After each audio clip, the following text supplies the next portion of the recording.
पक्ष आणि शिवसेना उद्धव बाळासाहेब ठाकरे या दोन्ही पक्षांनी जी स्थापन केलेली परिवर्तन विकास आघाडी आहे यांच्या वतीने आज आतकरगाव जिल्हा परिषदेमध्ये जिल्हा परिषदेचे उमेदवार म्हणून श्रद्धा साखरे, आतकरगाव पंचायत समितीचे उमेदवार देवयानीताई अजित देशमुख आणि खानाव पंचायत समितीचे उमेदवार भूषण पाटील यांचे आज उमेदवारी अर्ज दाखल केले।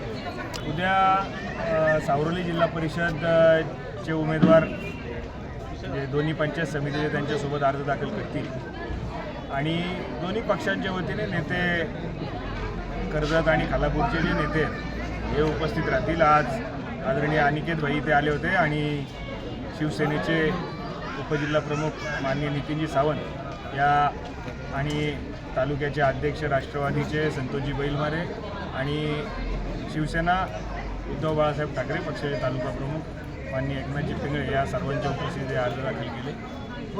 उद्यासुद्धा स्थानिक नेते मंडळी सर्वच उपस्थित नाही। काय आहे, आमचे तिन्ही उमेदवार लोकांपर्यंत पोहोचण्यात यशस्वी झाले, यातच या रॅलीचं गमक आहे। अजून पुढच्या काळात प्रचारावर सर्वच उमेदवारांचा भर असेल आणि जास्तीत जास्त लोकांपर्यंत पोहोचून आपल्याला कशा पद्धतीने मतदान आपल्या उमेदवारांच्या पारड्यात पाडता येईल यासाठी आम्ही प्रयत्न।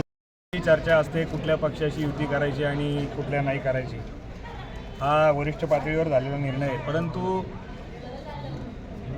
आता जरी दोन्ही पक्षाची युती झाली असेल तरी आपण जर बघितलं तर राष्ट्रवादी असेल आणि शिवसेना उद्धव बाळासाहेब ठाकरे पक्ष असेल, हे दोन्ही पक्ष युतीतले तुल्यबळ आहेत। त्यांच्याकडं आमच्या दोन्ही पक्षांकडे चांगले कार्यकर्ते आहेत, त्याच्यामुळं कार्यकर्त्यांच्या मेहनतीच्या जीवावर नक्कीच आम्ही यशस्वी होऊ असा आम्हाला ठाम विश्वास आहे।